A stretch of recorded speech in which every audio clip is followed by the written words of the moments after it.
What's up, guys, and welcome back to the Tim Sports Talk. And we are back with another episode of Skins in the Game. We got God J-Dubs help here. us. How you doing today, J-Dubs? I'm doing good. Living large in Florida. There you go. We had some severe thunderstorms last night. They were pretty wicked. They're talking about some more tonight. So it's one of the downsides of living here, but it's warm and everything's good. How's everything going in Maryland? Not too bad. I wouldn't say it's warm. It's not warm over here, but it wasn't too bad today. Just a light hoodie, and you'll be good. But all right, well, we got a Yeah, good we were show like today. we were like Wentz. mid-70s, but I'm not weather bragging. But go ahead. I don't even know what we were. I would imagine somewhere in the 40s. But, all right, so we got Carson Wentz, interviews with Julie Donaldson, so we'll talk about that a little bit. Free agent craziness, and there's a lot of that. So, Brandon Scherff, Tim Settle, Troy Apke, JD, cuts with Eric Flowers, Matt. We got all of that and more. But, as always, we start with the dad joke of the week. Can we get a drum roll? All My right. best drum roll. At a job interview, they asked me, where do you see yourself in 5 years? And I said, I'm pretty sure they're still going to be using mirrors. You think? No, it's the camera.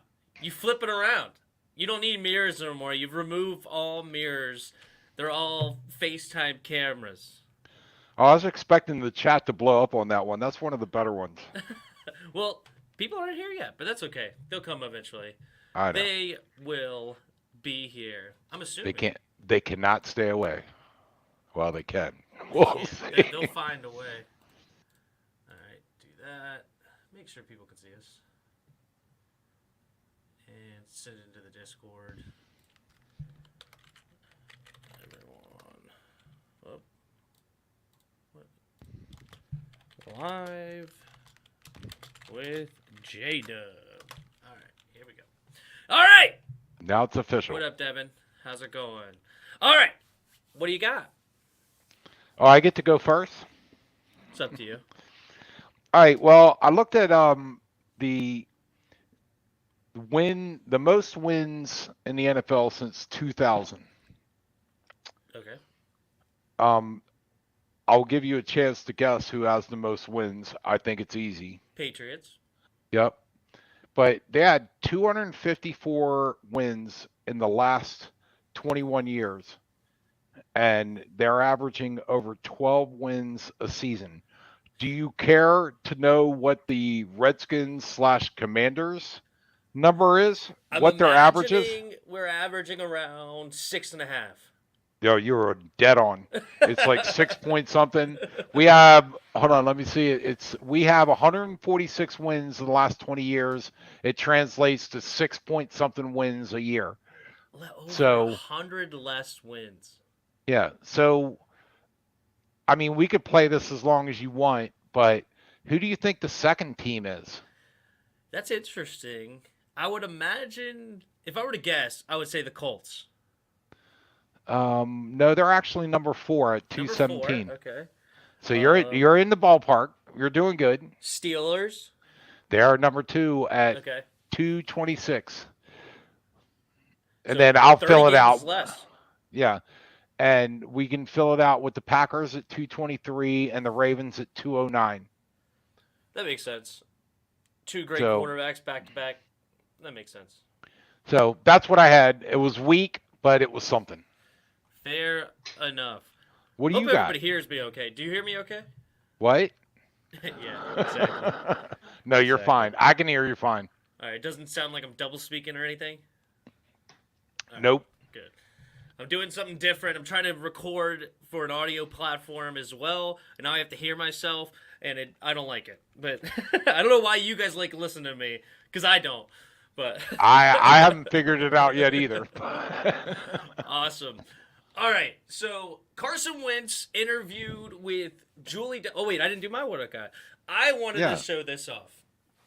And it's a Spartan Race Super 2015, and it says finisher on the back. And I am completely fake news. I'm a fraud. Did not finish. I actually got this because my aunt finished it and got a shirt in my size and gave me the shirt.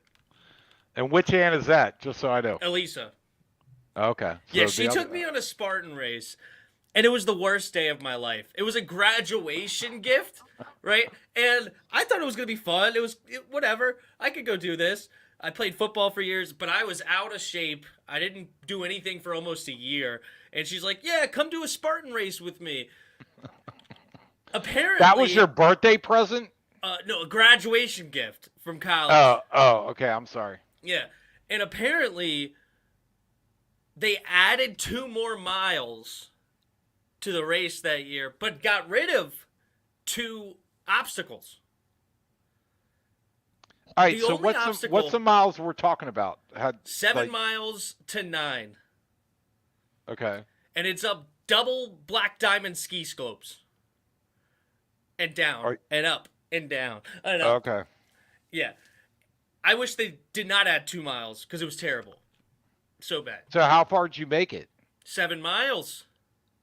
Oh, so the adjustment screwed you. I get Bad. Yeah. I was on a side of a hill, and if somebody told me one more hill, one more time, I mean, forks in people's eyes.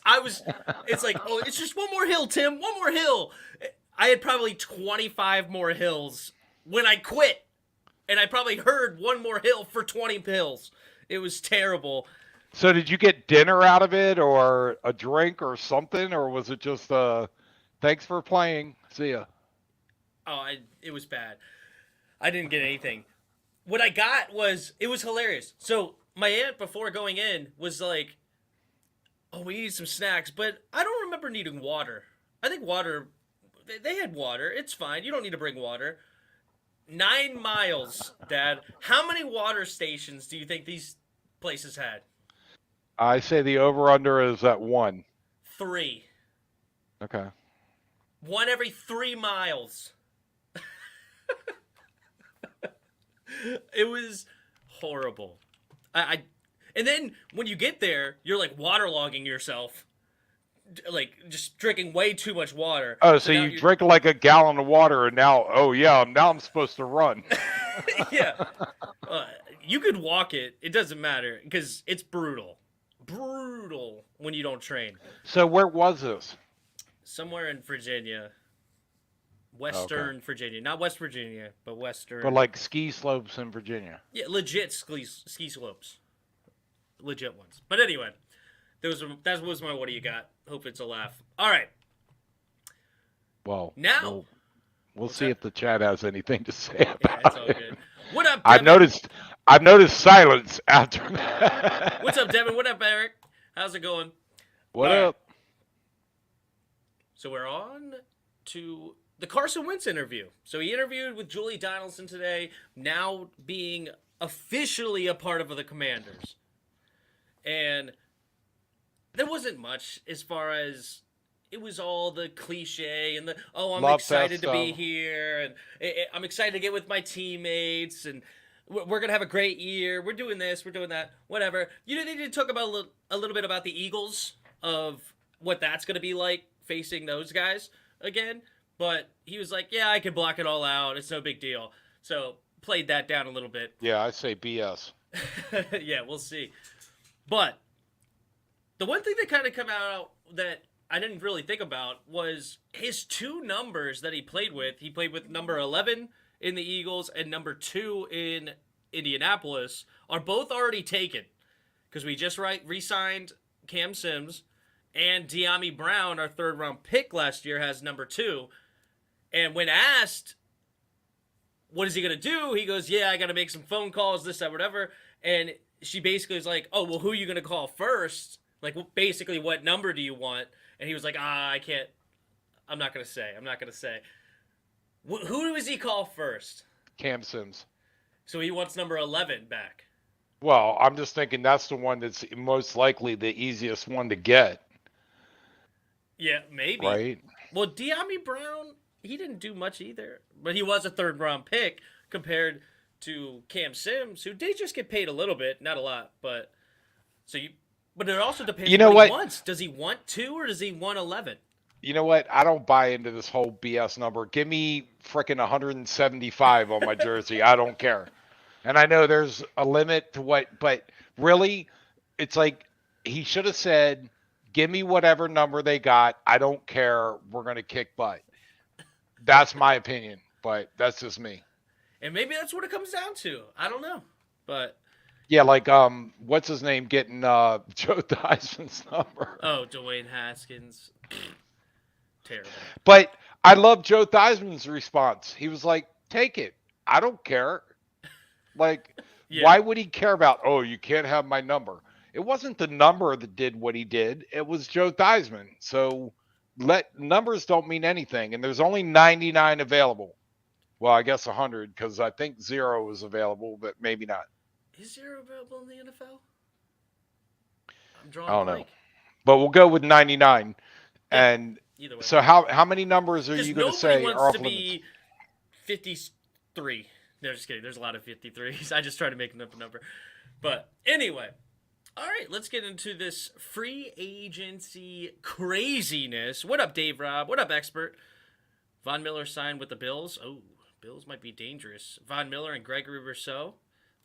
And then Tim Well, Settle they were now in the already middle? dangerous. Yeah. So. Fair enough. 13 So- seconds away from the AFC Championship game. Yeah, so they'll be dangerous, sir. I think that's correct. Yeah, Panthers are that's what I'm out going with. on the Deshaun Watson trade.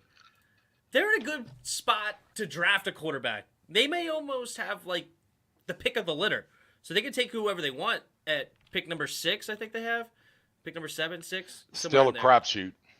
Still a crapshoot, but the best way to do things is have a rookie quarterback on a rookie contract. If you can hit, then it's massive, and they have the pick of the litter. Yep. It's fair enough. What up, Jess Snow? What up, Yuki?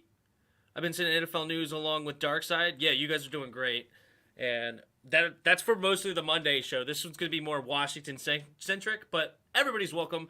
Thank you, expert. I know Browns fan, Yuki, San Francisco, stuff like that. Did Von Miller get paid big? He says he's overpaid. We'll see.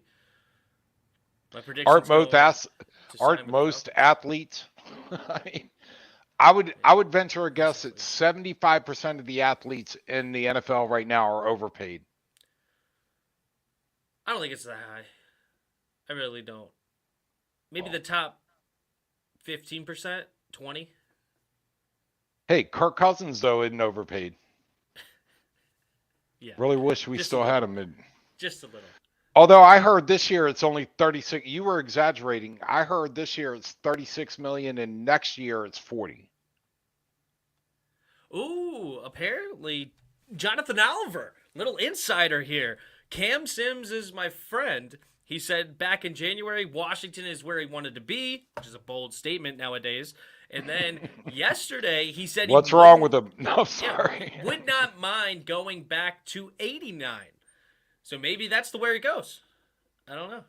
We'll Wait, see. 89, was that Deshaun Jackson? Or wait, was he? No, he was 11. Sorry. Yeah, he was 11. It was Who was Santana 89? Moss. Santana Moss, thank you. Yes, Santana Moss, number 89. But all right, let's hop into this thing. So first, a couple of guys we lost in free agency. Brandon Scherff, the big name coming from Washington, signs with Jacksonville. 3-year, $49.5 million, $30.5 guaranteed, I believe it was. And so $16.5 million a year. Does that sound about right? Should we have hauled that money, or is it good that we let it go? Or do you think we did offer that money and that's what Brandon Scherff turned down and he wanted to be a Jaguar? I'm pretty sure we didn't offer him that amount. I have a trivia question or a bet. Ooh. Who's going to go to the Super Bowl first, the Jaguars or the Commanders? You might be surprised. They hit on Trevor Lawrence, number one quarterback overall. I know. I'm just saying. And I don't know what the it's answer is, but, you know, hey, who's going to go to the Super Bowl first, Minnesota or the Commanders? I don't know. I'm just throwing out BS questions because good for him. He got paid. If the Redskins offered him the same or more and he didn't want to be here, then good riddance. Same thing with Kirk Cousins. Wish him nothing but the best. He's been paid, or he's going to be paid $236 million by the NFL. So good for him. No hard feelings, but you don't want to play here, don't play here. Yep. So fair enough. We did give him number 11, official a little under an hour ago. I don't know when the interview was because he was lingering a couple of hours ago of what he was going to get. So Cam Sims probably said, I don't care. Looks like it. And he was 89 as a rookie. In a couple of years, maybe. Last year, he switched to 11. So, makes sense. He's already had a different number. Why not go back to 89? Well, there you go. All right. Anyway, back to Scherff. So, you said, yeah, if you don't want to be here, you don't want to be here. Fair enough. Yep. But did you answer, should we have done it? Like, we want a $16.5 million Brandon Scherff. See, I don't think we could have gotten him that. That's, there's one argument of whether or not he's a great player and is good at what he does and is he worth 16 and a half.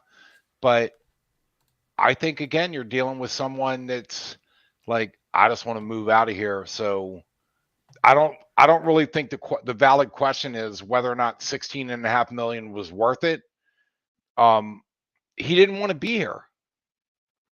Right? I mean, that's what I see. Oh, you're muted. I understand that, and that's one thing, right? If he didn't want to be here, he didn't want to be here. Understandable, I get it, whatever. It's your choice. You go where you want to go. You're an unrestricted free agent for a reason. I'm just going on the general principle, should we have maxed out a guard? Like, did Jacksonville do the right thing maxing out a right guard? That's a good question. My gut feeling is no, but we'll know in a couple years from now whether or not they made a good choice. Because what's the measure of success for a right guard? You tell me. I mean, a receiver is easy, a running back's easy, a quarterback's easy, but what is the measure for success for a right guard? Not having your name mentioned the whole game? Well, but I would say it's your running numbers or your rushing numbers, your lack of sack totals. So, like, is your quarterback getting sacked a ton? Is your running back getting over 1,000 yards? A lot of times, a running back getting 1,000 yards is more to do with the offensive line than it does the actual running back. Like, you think of DeMarco Murray, who had like 1,800 yards in a year, and everybody's like, oh, you got to pay him a ton of money. It's like, oh, once he left and went to Tennessee, he didn't have near the numbers that he did behind that Dallas's offensive line. Yeah, so, Ezekiel Elliott. Well, Ezekiel Elliott is just hurt, unfortunately. But we do lose Brandon Scherff, which was expected. Everybody knew that was going to come down. Yeah, it was done. Not surprised at all. But we did, and he's now a Jaguar. Another one that I expected to lose. Some fans were upset about it. Tim Settle, fourth string defensive tackle, former 6th round pick out of Virginia Tech, I believe he was, signs with Buffalo. It's a little bit of a weird contract, but basically it comes down to 2 years and an average of $4.5 million per year. But they added a third year as a void year to spread the cap space. So he's only going to be like a $2.6 million cap hit this year, 4.4 or something like that in year 2, and then another $2 million or whatever it is on the back end where he'll get paid. So how do you feel about Settles being gone? What impact do you think he had? I think it's unfortunate that he had to go. We have too much money and capital tied into our D-line anyway, and he was 4th string. We still had, at the time, Alan Payne and Matt Ioannidis. I thought, no big deal. We could fill in the 4th guy, and as long as the majority of the snaps are going to Jonathan Allen, Deron Payne, and Matt Ioannidis, that I wasn't too worried about it. I thought it was fine, and if we could have kept him somehow, that's awesome. I would love to have kept him because I think he's a solid rotational defensive tackle, big body guy. I think he's like 6'5", 330 or something like that. Oh, is Huge in that the all? middle. Yeah, exactly. So, and he was a homegrown, literally from Virginia Tech, and then became a Washington Commander. So I would have liked to have kept him, but I didn't see a way that we could have because of our cap situation, because of the defensive line, and we figured out that we couldn't even keep the other defensive lineman, which we'll get into later. But overall, I wasn't too sad to Tim Settle. What about you? Were you sad to see him go? Well, I'm always sad to see play. I think he was a good guy, quiet. You never heard.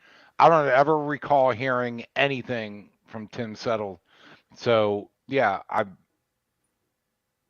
I'm sad, but hey, we got to move on. You know. But yeah, I get the sentiment that I like good guys. I like guys that don't run their mouth and just play. And they did. He did well, and he just played. So for whatever reason, they couldn't work it out, or they didn't want to work it out to that extent. I'm a little saddened by it, but Mm-hmm. God, God bless him, and I wish him nothing but the best. But he's not a commander anymore. God, now I'm saying commander. I have to go back to saying Redskins.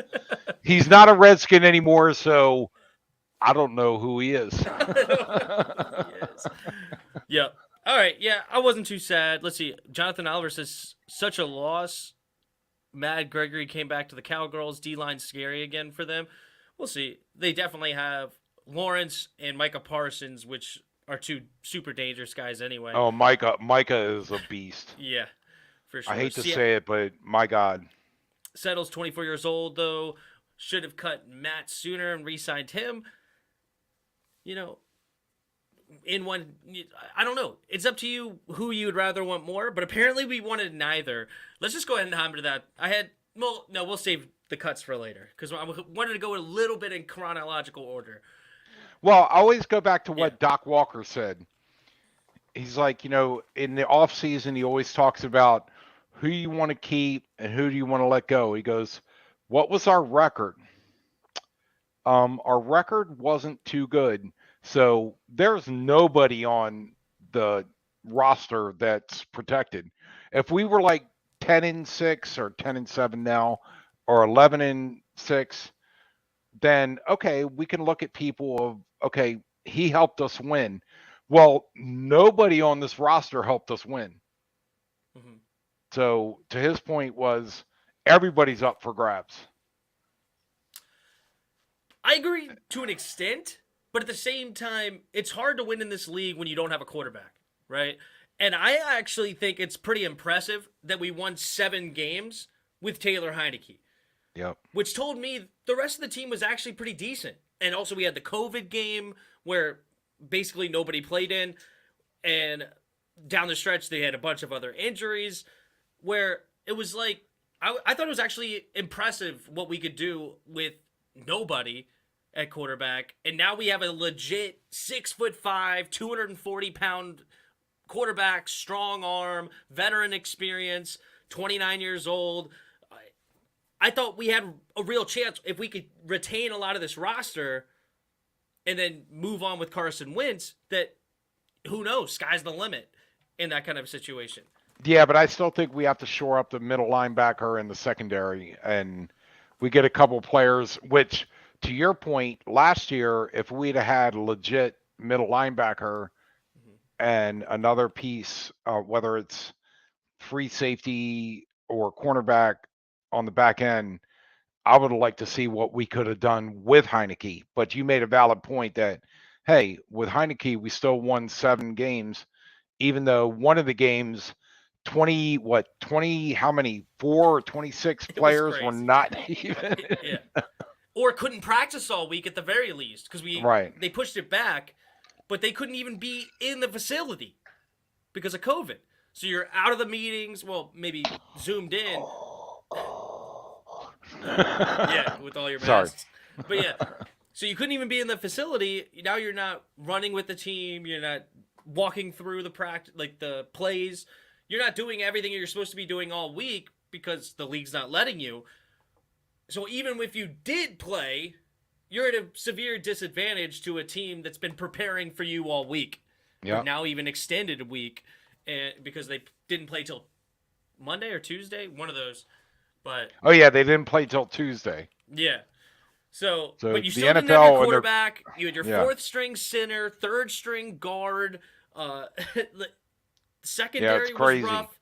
One of the linebackers, which our great linebacker room, was missing. I think Milo Eifler, linebacker from Illinois, undrafted rookie, ended up playing for us in his first start ever. Well, first game ever he started. Yeah. And we had like a 13-point lead in that game or something. Yeah, the other guys are looking at them and going, sorry, who are you? Yeah.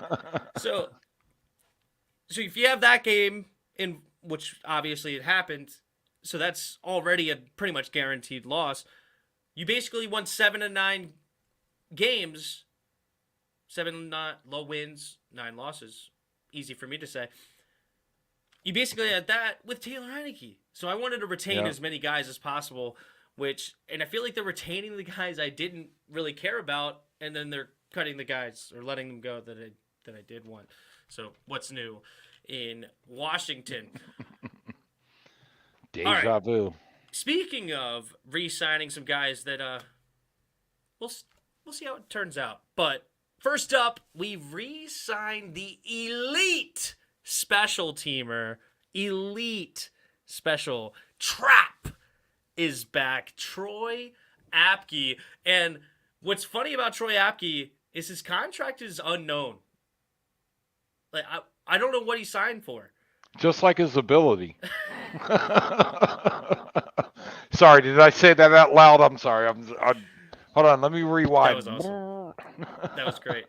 But yeah, so it's interesting that we signed him, but his contract is completely unknown, so I don't know what we signed him for. But we did bring Troy Apke back, which is somebody that I didn't really care about because we drafted Derek Forrest to replace him. Derek Forrest was the safety out of Cincinnati that we drafted, supposed to be a special teamer. So I don't know what's going on with that. But Troy Apke back in the burgundy and gold, and I'm hoping it's cheap, $1.5 million at most. I really don't even want to pay him $2 million. I don't think he's worth it. So here's a question: how do they say? Is it just it's not been published yet, or they're keeping it hidden? Because I didn't think you were allowed to do that. I thought you had to publish or not promote. What's the word I'm looking for? Where it's like people have to know what the deal is because who they hiding it from? Well, it's just not reported, so it's not on any of the sites. And it's probably because Troy Apke's not a big name guy, so nobody cares to find, how much did he sign for it? And then let me report this out there. And I'm sure it's going to be somewhere eventually, just like Adam Humphries last year. When we signed him, I couldn't find the contract for like a week and a half. It was taking forever for it to actually come out.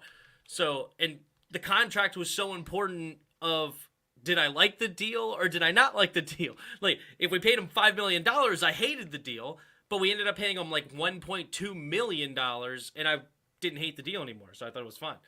But I'm trying to see if there's any similar to updates on Troy it. Apke's Keep going. situation. Yeah. No worries. Then we signed Bobby McCain to a 2-year, $5.5 million per year, so $11 million total. All right, Really, how bad do I feel that I don't even know who that is? Well, he was a starting safety at free safety, number 20 last year on defense. He had 2 interceptions in the final game of the year against the Giants. One of them was a pick 6. So he did okay, but he wasn't great. Really, we signed Bobby McCain because we struck out on Marcus Williams. He ended up signing with the Ravens, and Washington really wanted him at free safety. We're not going to get him, so we re-signed our own 2-year, $11 million. Probably a little bit more than I would want to pay for him, but it is what it is. He gets a good deal, and our free safety position is now filled again. Yeah, no updates. I looked at Yahoo Sports and a couple others that no terms are disclosed. So, yep. If I'm saying it's low, I would bet it's well under $5 million a year. Fair enough. Jonathan Hoffler likes Troy Apke. I'm happy for Apke. He's a good special player. I'm assuming special team player.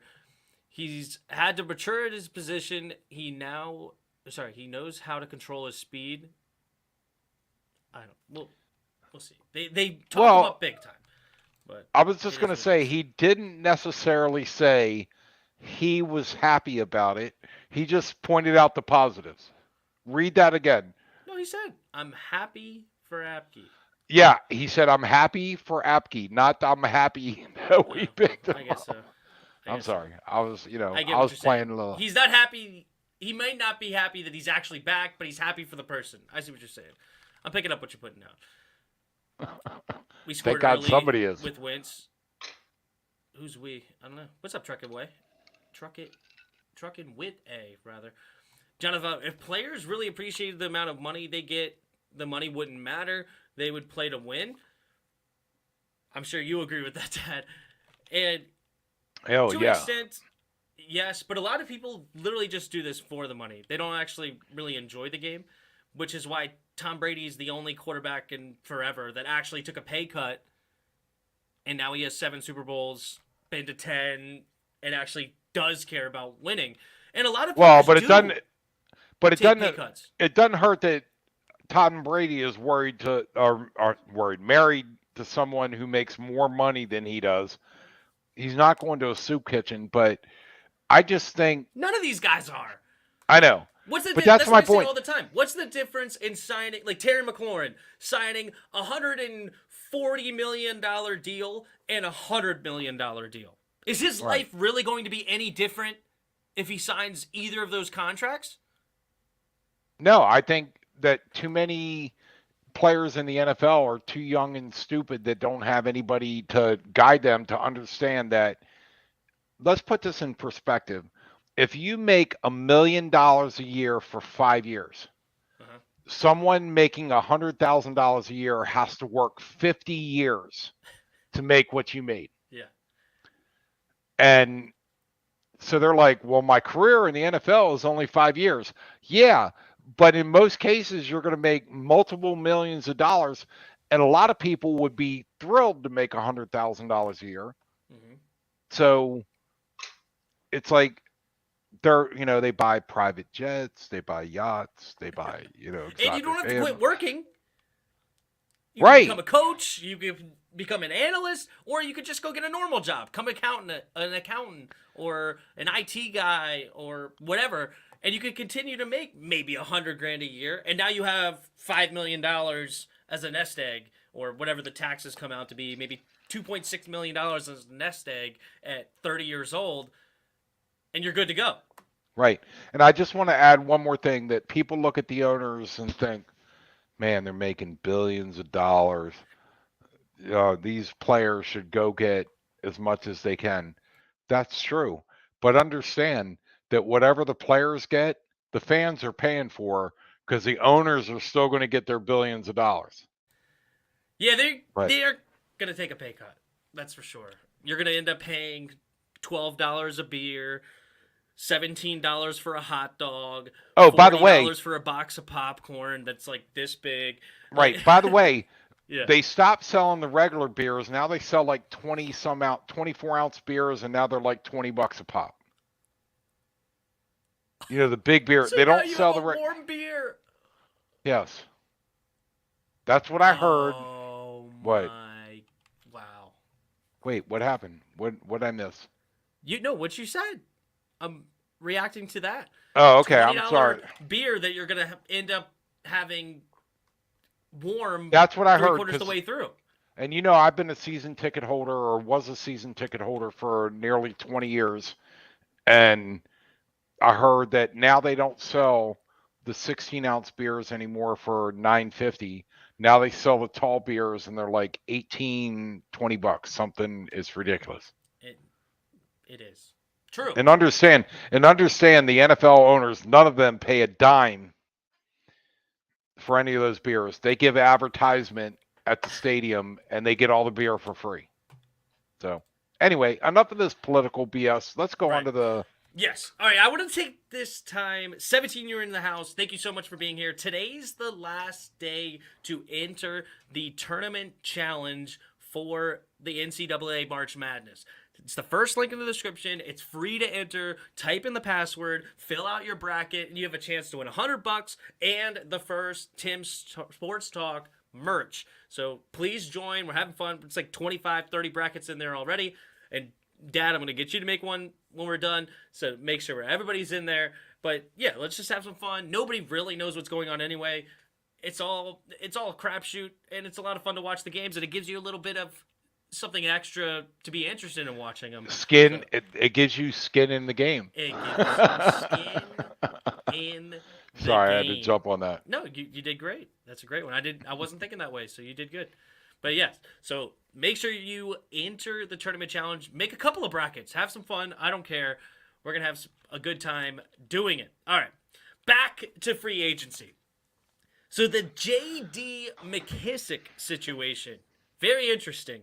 Martin Mayhew, back at the Combine, talked about this, that there was a few guys that they were going to let test free agency, see what they can get on the open market, and basically say, hey, come back to us and give us a chance to match. We would love to have you here, but we don't want to underpay you, and we don't want to screw you over. We don't want to come at you at a low offer. See what you can get, and we'll match it. And J.D. McKissic was clearly the number one target there, because it took like 24 hours to get the turnaround, but he ended up signing with Buffalo, and the whole fan base freaked out as if we just let the franchise quarterback go for a third down running back. Everybody, how could we let him go for $3.5 million? This is ridiculous, unbelievable. As if, they were like, oh, our offense took such a hit later in the season, as if our offense was so good for like when he was here. You know, all 6 yards he had against the Saints, or the 10 points we had in Denver, 10 points against the Packers, 13 points against Kansas City. He played in all of those games. And our offense apparently was so great beforehand. Oh, he helped us beat Atlanta. Cool. We beat Atlanta because of J.D. McKissic, not because Terry had a $123, 2 touchdowns, or Antonio Gibson averaged over 4 yards a carry, had 75 yards and a touchdown. No, it's because J.D. McKissic dove for the pylon, and thank the Lord we had J.D. McKissic. I was wondering, all right, so he has a chance to go to Buffalo. Uh-huh. So I'm wondering, was it the final factor, what Buffalo, or how Buffalo said they were going to use him? That maybe he be here. Really? You think that? And I'm not arguing with you, but you think that was the final factor, or is he just like being in Washington? What, does he have a local home? I'm not being flippant about it. It was like he has a chance to go to a team that is right now perennial Super Bowl contender. So what drove him to say, I'm going to go out and look, and then I'm going to give the Redskins a chance to match it? It's just an honest question. I don't know. John Oliver says, word on the street is his older brother and Gibson had something to do with him coming back. But I would say we gave him an opportunity when nobody else was, and we actually utilized him. I mean, he's been has the most catches, I believe, or maybe like top 3 catches as a running back in the entire league the last 2 seasons since we brought him here. We were actually legitimately using him to his strengths. And you have a coaching staff that's willing to actually put that kind of effort into your career. Why not want to come back? And I know so basically you go to a Super Bowl contender. But no, I know. But so basically you're saying he did what Kirk Cousins could have done, which is, this team gave me a chance when no one else did. And if they're willing to match the money, I want to stay here because they gave me the chance. And Kirk Cousins got all big on himself and couldn't do that. Right? I mean, is that maybe? Yeah, well, of course we don't know what happened behind the scenes, but theoretically, could we have had the chance to match that? Probably not, because I think Bruce Allen just rubbed him the wrong way. I just don't think he liked Bruce Allen at all. And there was a lot of contention back then with that whole organization. Trent Williams wasn't happy to be here. The team around, like Pierre Garçon and Deshaun Jackson hated him, apparently. Like they were not happy with Kirk Cousins at all. Like, because he's a stats guy, because he's not going to throw the ball. Deshaun Jackson wants a 50-50 ball. Pierre Garçon wants a 50-50 ball. He wants you to put it out there and let him catch it. Kirk Cousins wasn't going to do that. Right. But ultimately, if the Redskins didn't draft Kirk Cousins, there's a good chance he was never in the NFL. Well, right? Fifth round, not at fourth round, $230 million. Yeah. I'm just saying that. So maybe McKissic is saying, look, you guys took a bet on me or took a chance on me when nobody else would. And yeah, I want to know what my market value is. And I found it out. But if you guys are willing to pay me that, I'll stay here. And God bless him for doing that. Because, again, I think McKissic is probably another one. If the Redskins don't give him a chance, he might not be playing in the NFL. Fair enough. Good question. Skin them alive. We'll come back to that at the end. But there's a few more things to talk about for sure. All right.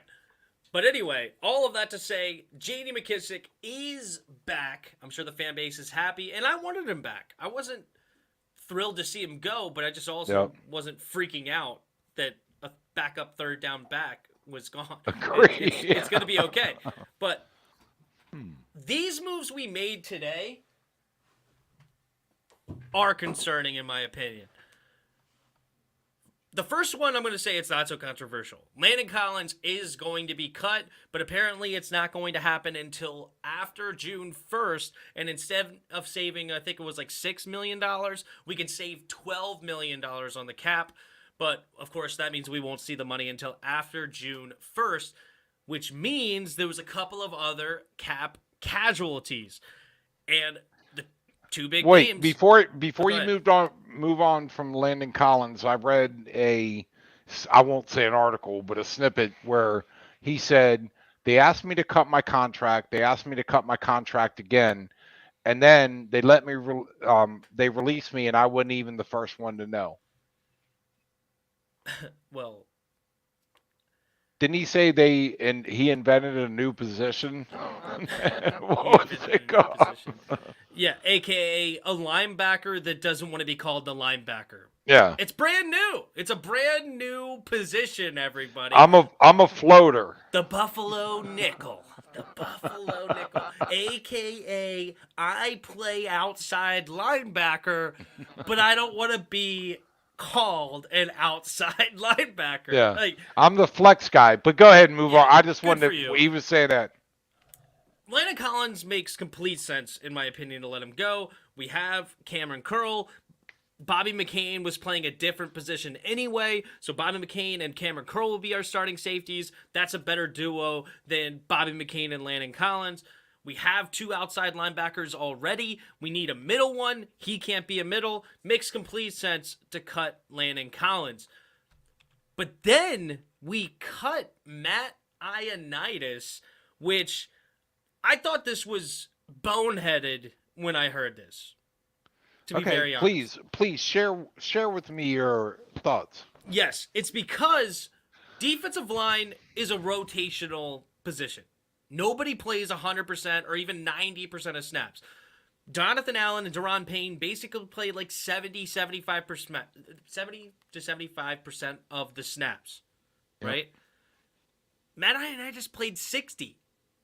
He's basically nearly playing as much as the starters. Yep. So why would we let him go when we already lost Tim Settle? Because what was our defensive line doing? What was our defensive line doing?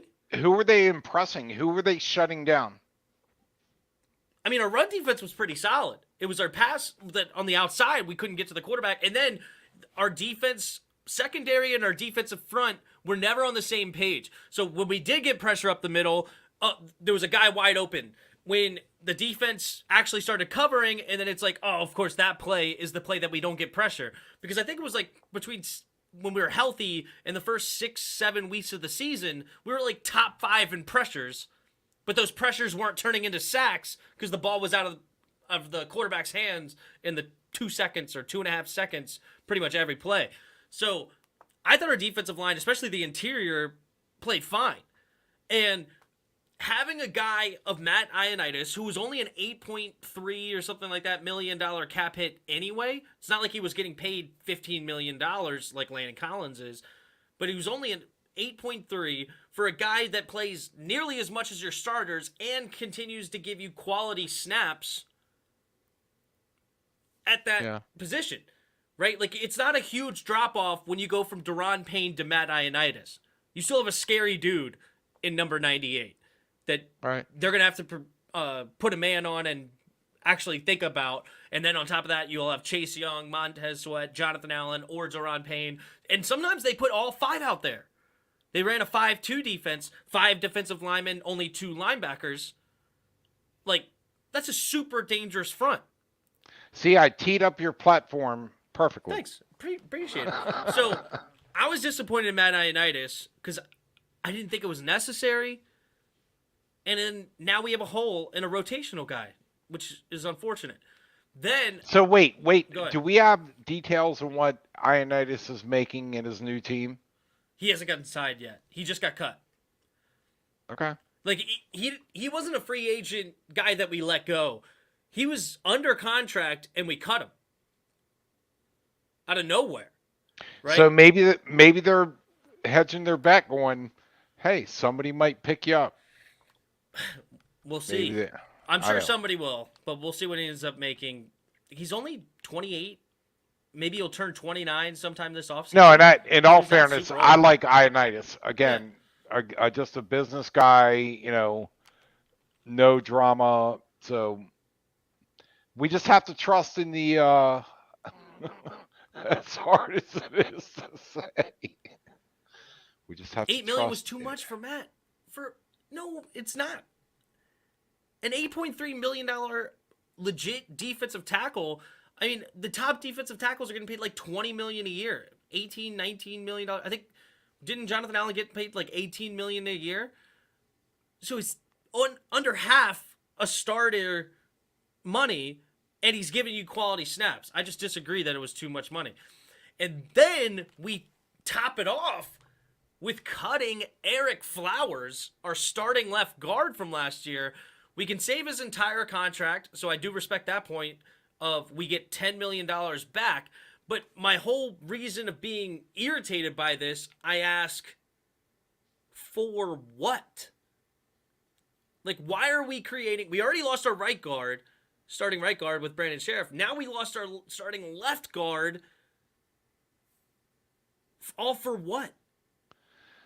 Well, and maybe you have to think that maybe the Redskins are finally getting good at the stuff that's happening behind the scenes. We're not publishing, and there was a problem, and they're like, hey, good riddance. I don't know. I'm trying to give them the benefit of the doubt. But I don't know what for why. Well, what if he was an a-hole? What if he was somebody that was totally a cancer in the locker room, but they finally got it to where, like, we never heard anything about the Patriots and the bad guys in the locker room. They just like, oh, ain't happening, right? I don't know. Yeah. I'm trying to put a positive spin on it, and I'm doing the best I can. But as you said, we didn't ever hear from these guys. They weren't cancerous people that went to the media and started talking a bunch of crap or whatever. Like, you never hear any of the players upset with them. You never hear anything about that. I just think they want cap space for something.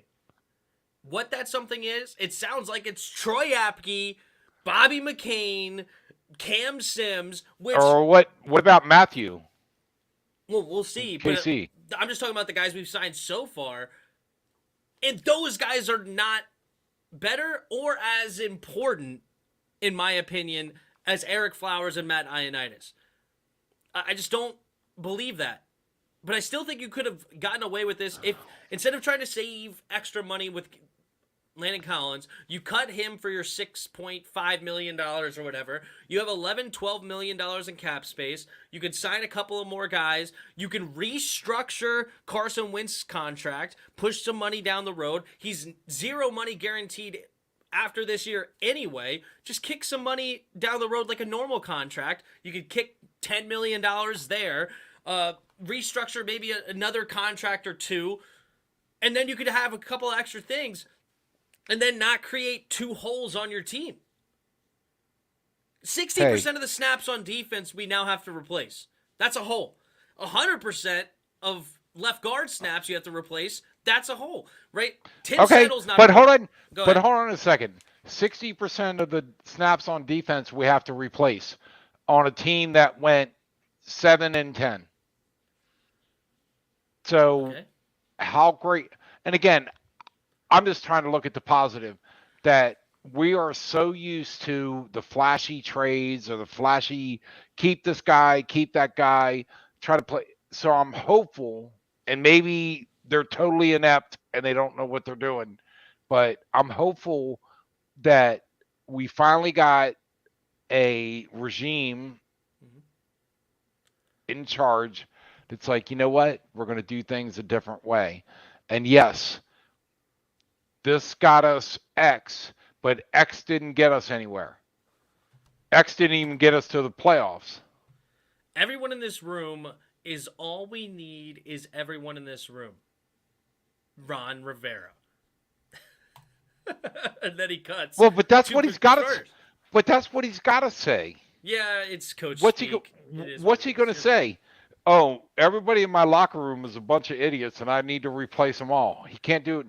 It's like a coach has to be, and this is why offensive and defensive coordinators are good, and a lot of them are good in that position, but when they become a head coach, they can't play or be a head coach because it's all about politics, and you have to play politics. And it's like, oh yeah, everybody we got here is great. Oh, we're going to be well, he doesn't know who he's going to have. What's he going to say? Yeah, everybody I have in this locker room, there's a lot of guys in here that are going to be gone in about 2 months. So I don't even want to talk to him because maybe he's going to have to end up dealing with them. So anyway, I've said enough. Yeah, I'm just disappointed in this move. And it's the biggest thing is it seemed so unnecessary to me. That's the biggest thing for me.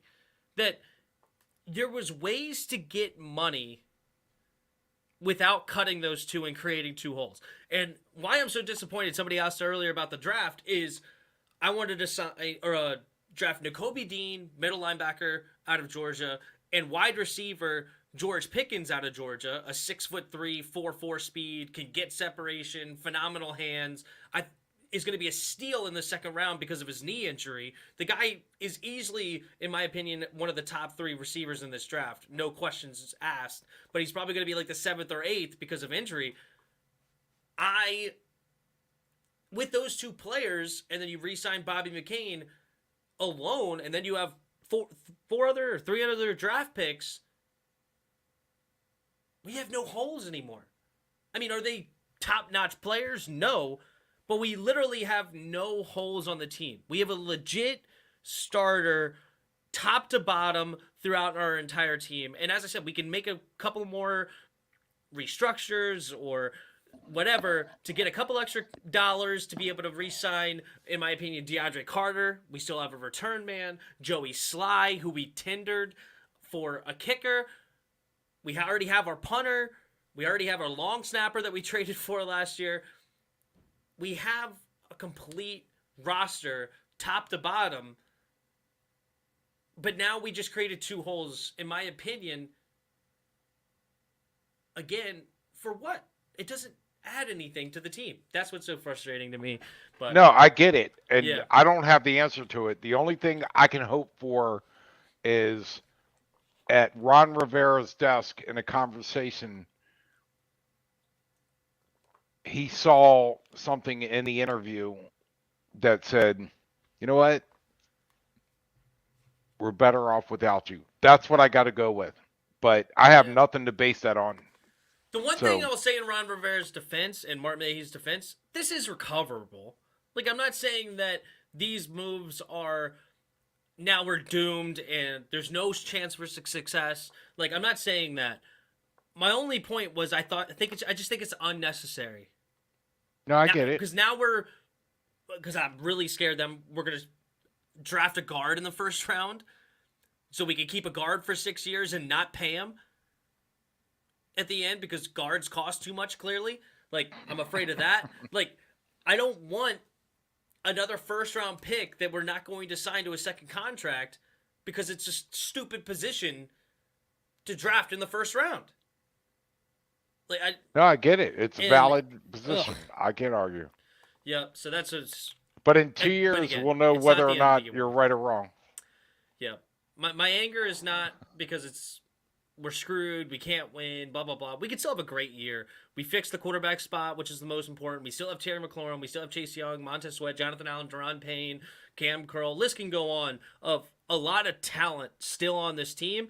J.D. But McKissic. I'm more fearful that this is going. Yeah, J.D. McKissic now. We're more fearful this is just going to lead to. This is the first domino into some more bad decisions because you made these poor decisions. And I hope I'm wrong. I'll be glad to be wrong. I want this team to win. And I will be All the right, first one to say we I'm will wrong. assess it at the end of next year, whether or not.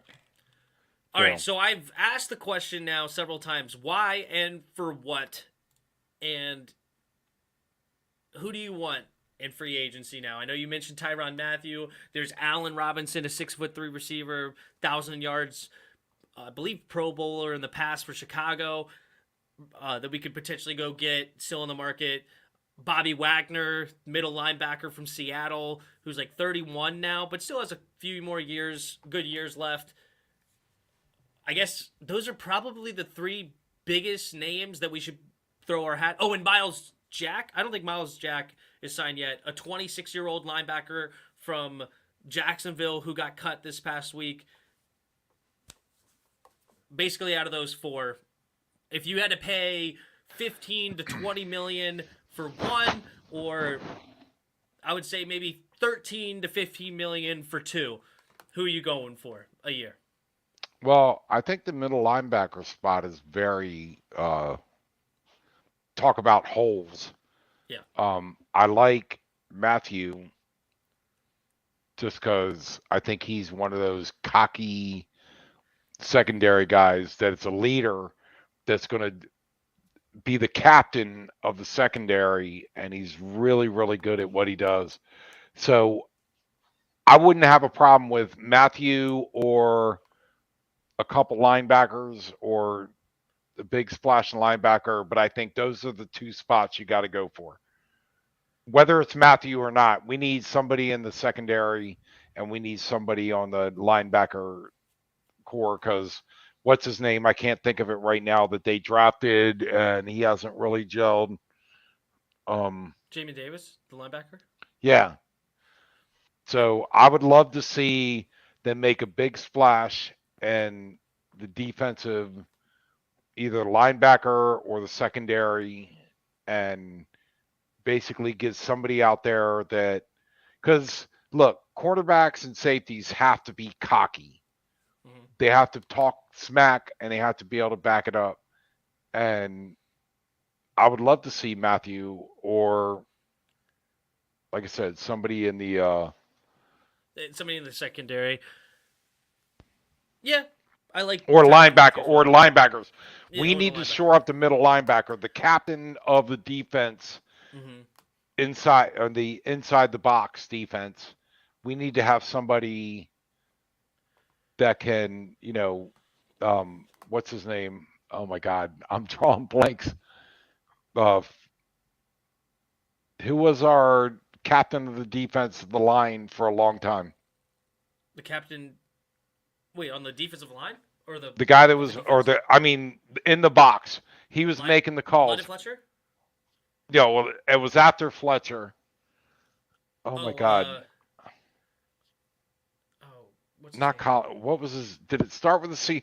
I'm drawing a complete blank, and it's ticking me off. Compton. Thank you. I knew it's. I thought I thought I knew it started with a C. I knew you were talking about it. I just had to think for a second. Yeah. But yeah, the guy that we would always look at on defense when we were at the games because he was jumping around and making different signals, getting people in place, reading the offense. Yeah, he was having a blast. He wasn't the most physically gifted, but you could tell that he knew what was going on the field. And right, he was orchestrating the defense. And who have we had since him? That we felt like that's the guy you watch. You're exactly right. I was like, I'm just looking at Compton. Yep. I don't care. And he's orchestrating. He should have the baton scored. Right. We haven't had anybody like that since. Yeah, true. It's pretty much, Which is why I would want, if I could take my pick of the litter, I want Bobby Wagner. I feel like, honest opinion, making these moves, he's the only one that I would say, you know what? Okay. Because Bobby Wagner in the middle, Jamin Davis on the weak side, Cole Holcomb on the strong. That linebacker crew is actually pretty darn good now.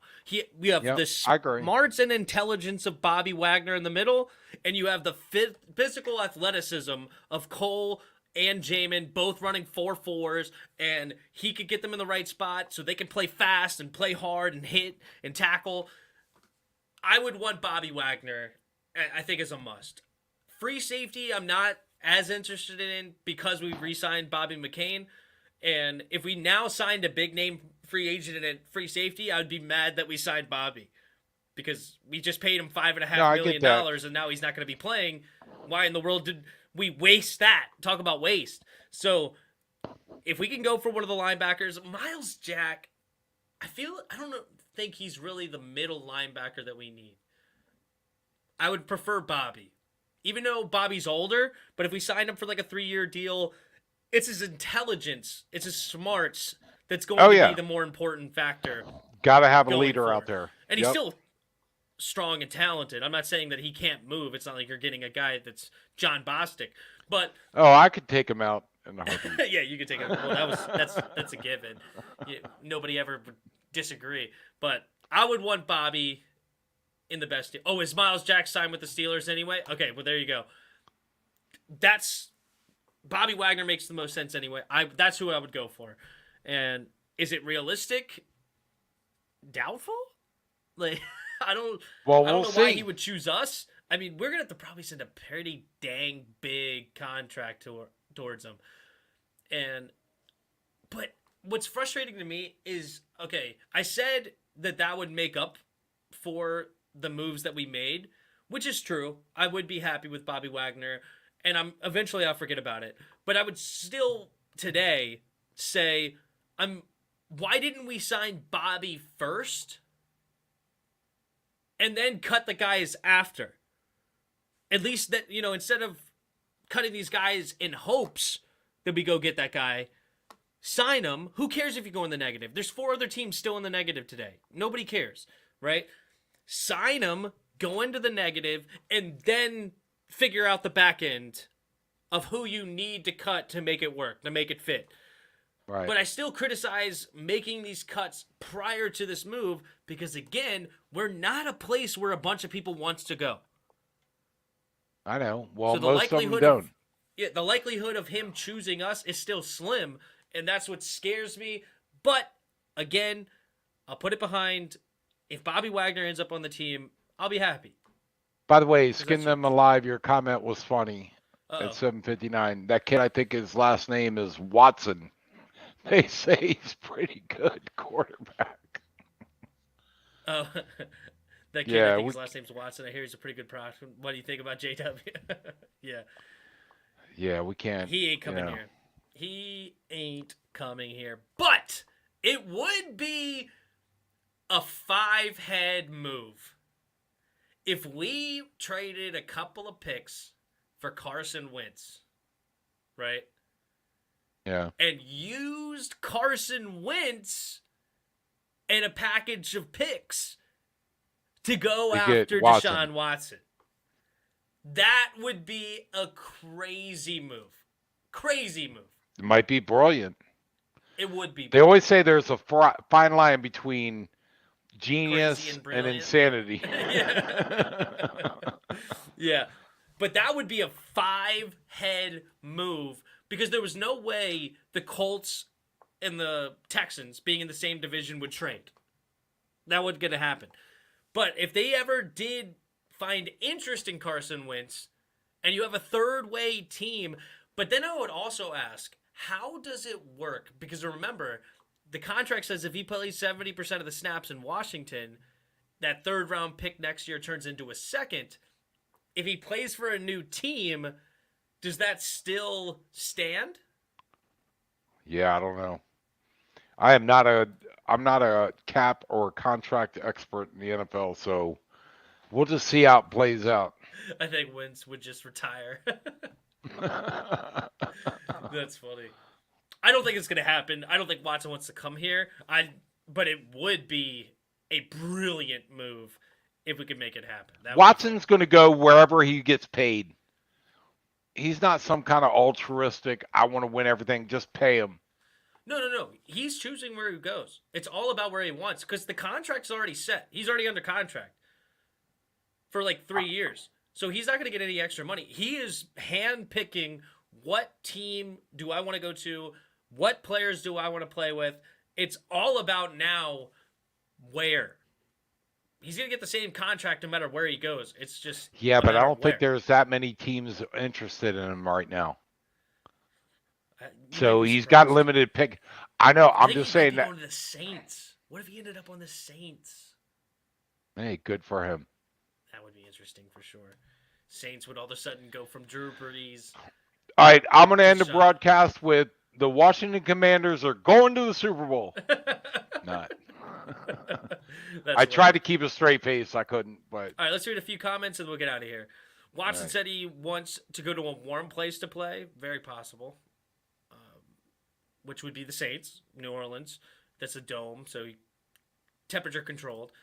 You are all fickle. Don't judge a book by its cover, but what's in the pages, HTTC. Man, I'm fickle? I'm sorry. I didn't think I was, but it is what it is. As I we're not judging a book by its cover. We're judging a book by a lot of evidence. Yeah, that's what I feel. But anyway, what's up, Mary?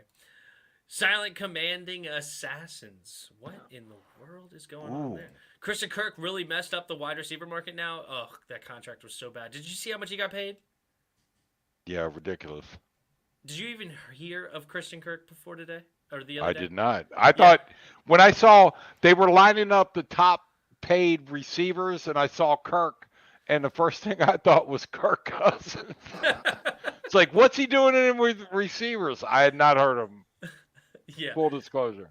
Jags are the overpaying team. Yeah, it's not good for the Jags, but they also are a team that a lot of people don't want to go play for.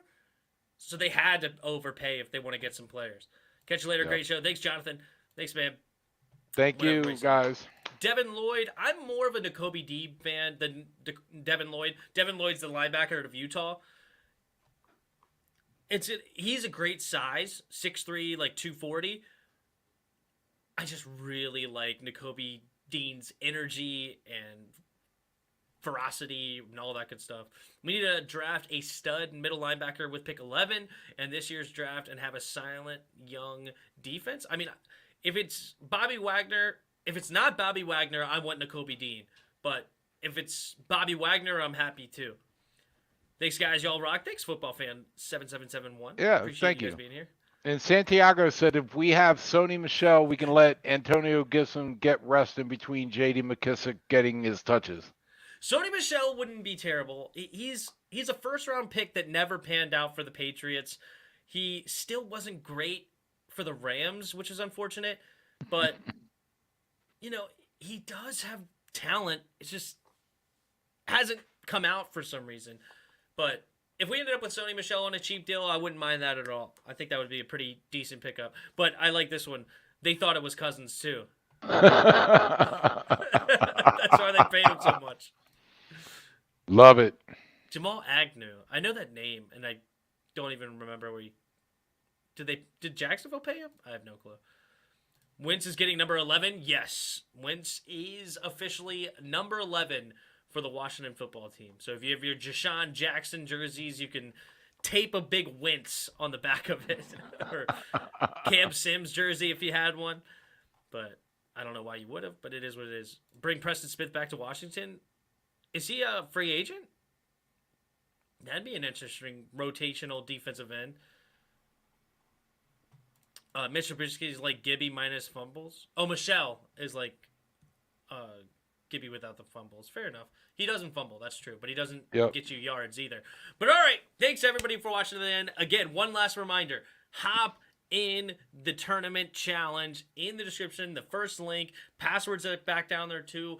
Capital T, IMS, capital T, capital C, the number 2, Tim's TC2. Join, have some fun. The games start tomorrow, usually around noon. So you got to get the brackets in tonight at the latest. I think it's 11. I think it's 11, but it might be 11 so get on in by East 10. Coast time. Yeah, you want to get in as tonight. Make your bracket. It's easy. Just throw some things together. Pick the higher seed more often than you don't. Throw some upsets in there. Play not chalk. a 16 seed, not a 15 seed. But if it's a 14 seed or higher or better or lower in this case, throw some upsets, sprinkle them through, have some fun. Your guess is as good as the experts. Okay? Yeah. Seriously, you have a good as chance as anybody. It's one of the biggest crapshoots in sports. That's why it's so much fun to watch. It's a lot of entertaining, especially if you have skin in the game. Thank you. And by the way, thanks to everybody for hanging out with us. It was a great show. Great time. We may not know much. And until next time. See ya!